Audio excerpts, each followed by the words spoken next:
सावन का आखिरी सोमवार हो, शायद यही लास्ट वाला है।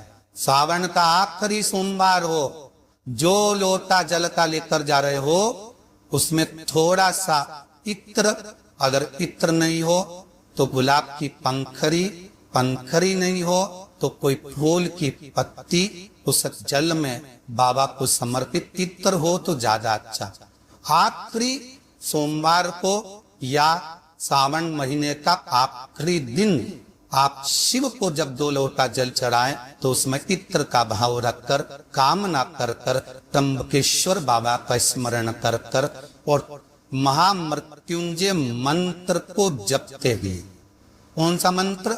ये वेद का बड़ा सुंदर मंत्र है, इसको चिल्लाकर नहीं बोला जाता। महामृत्युंजय मंत्र का स्मरण करके, और अगर महामृत्युंजय मंत्र याद नहीं हो तो पंचाक्षर मंत्र नमः शिवाय, नमः शिवाय।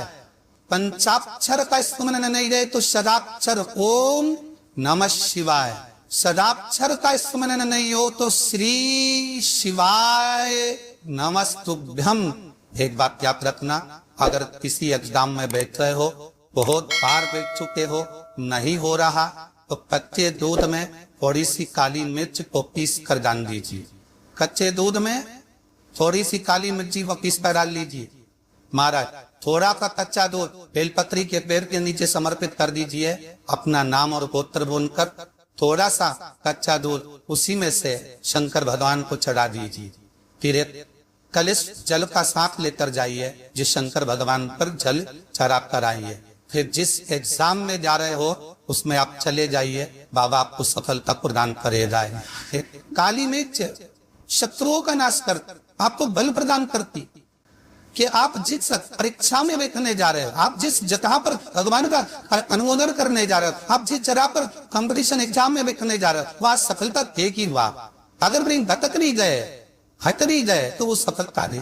इतना भी बेटा क्रोधी हो, जिद्दी हो, चाहे अपशब्द कहने वाला, बहुत ध्यान देना मेरा बेटा, कितना भी जिद्दी हो, कितना भी क्रोधी हो, गलत संदर्भ पर भी चल रहा है। निवेदन है शंकर के मंदिर में लाल चंदन और शहद, इन दोनों को बेटे का हाथ लगवाकर गलत संगत में जा रहा है, क्रोध कर रहा है, चिड़चिड़ कर रहा है, बेटे से लाल चंदन और शहद का लेपन शिवजी के शिवलिंग पर जरूर कर।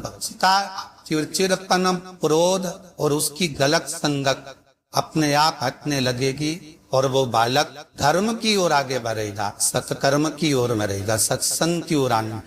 एक छोटा सा उपाय अवश्य करिए। अगर बच्चे कोई एग्जाम में बैठ रहा है या कंपटीशन एग्जाम है या नौकरी के लिए अप्लाई कर रहे हो, मान लो 4-6 महीने से बैठे हो, 8 महीने से बैठे हो, सर्विस में ही है, नौकरी नहीं है, तो एक छोटा सा उपाय अवश्य करिए। शिव महापुराण महाराज बेलपत्री के पेड़ के नीचे विराजमान होकर, बेलपत्री के पेड़ के नीचे जिसको नौकरी के लिए या एग्जाम में बैठ रहा है वो जल चढ़ाए, बेलपत्री के पेड़ के नीचे थोड़ा सा दूध चढ़ाए, फिर जल चढ़ाए और अपने राइट भाग में घी का दिया और अपने लेफ्ट भाग में तेल का दिया, एक बार लगा दे। उसके बाद में अपनी कामना कर कर बेलपत्री के पेड़ के नीचे धूप लगाकर प्रणाम कर कर जाए और चले जाए इंटरव्यू के लिए। बाबा को तुरंत कराई दे, नौकरी दिलाई।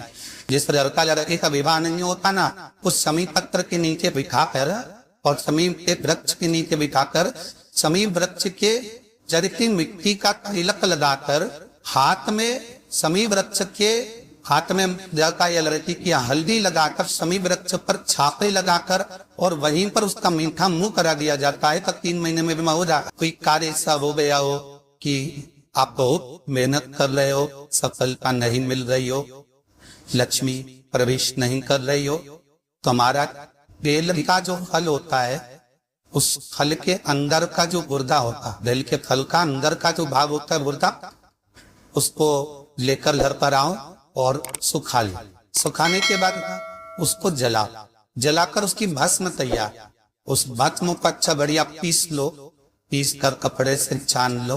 उसको छान कर जब आप शंकर भगवान का पूजन करने के लिए शिव मंदिर में जाए, महाराज किसी भी 5 प्रदोष या 5 सोमवार या सोमवार की अष्टमी पड़ जाए, थोड़ी सी भस्म लेकर जब जाए घर से, उसमें से थोड़ी सी भस्म बेलपत्री के पेड़ के नीचे श्री कुंदकेश्वर महादेव का नाम लेकर चढ़ा। क्या नाम लेना है?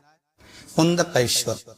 उसी में से थोड़ी सी भस्म जो बेलपत्री के वृक्ष के नीचे आपने चढ़ाई या बेलपत्री के वृक्ष की जड़ में चढ़ाई, उसको लेकर आओ और वही वृक्ष माता पार्वती का नाम लेकर भगवान शंकर के ऊपर चढ़ा दो और अपनी मनोकामना कर कर एक लोटा पानी शिव पर समर्पित कर दो, चुटकी भर बस। और बाबा चाहेगा कि आपका जो लक्ष्मी रुकी हुई है, या व्यापार में नहीं चल रहा या कार्य नहीं हो रहा, तो बाबा धक्का लगा ही देगा। ऐसे ही लगा है शंकर भगवान को भस्म प्रतीक थी। बेलपत्री किसका प्रतीक है? माता जमा जगत जननी जगदम्बा। आप लोगों ने अभी नवरात्र गए हैं तो नवरात्र में दर्शन किया होगा। माता का कहाँ यज्ञ होता है, सत्य सती से यज्ञ हो, चाहे माँ अम्बे जगदम्बा का जो यज्ञ होता है, उसमें बेलन के फल की भी आहुति लगती, उस भस्म की बड़ी प्रबल। बेल का जो गुर्दा होता है, गुर्दे की जो भस्म तैयार कर जाती, उसका बड़ा मान।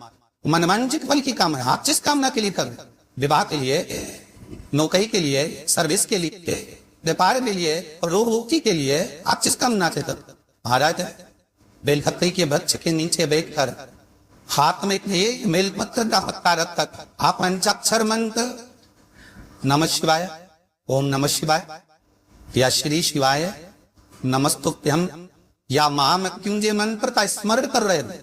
पर गंदी का बात अपनी ओर, बेलपत्र की बीच वाली पत्ती का भाग बीच वाली उंगली की कर आप स्मरण कर रहे हैं और अपने काम ना कर कर बेलपत्री के वृक्ष के नीचे बैठकर उस पत्ते को समूह कर कर बाबा से विनय कर कर एकांत में उस बेलपत्री के वृक्ष की छाओं में आप काम ना करता पत्ते थे शंकर भगवान के ऊपर समर्पित कर रहे हैं। तो ये जान कर रखे कि पार्वती और शिव का मिलन करवा रहे हैं और अपनी मनवांछित फल कामना पूर्ण करवा, क्योंकि शिव और पार्वती का जब मिलन होता है, शंकर पार्वती जब एक दूसरे के सम्मुख में होते हैं, शिव और पार्वती जब एक दूसरे के सामने अपने बच्चों की तरह एक दूसरे के सम्मुख में आते हैं, तो उनकी चेहरे पर प्रसन्नता का था। बस उस कहा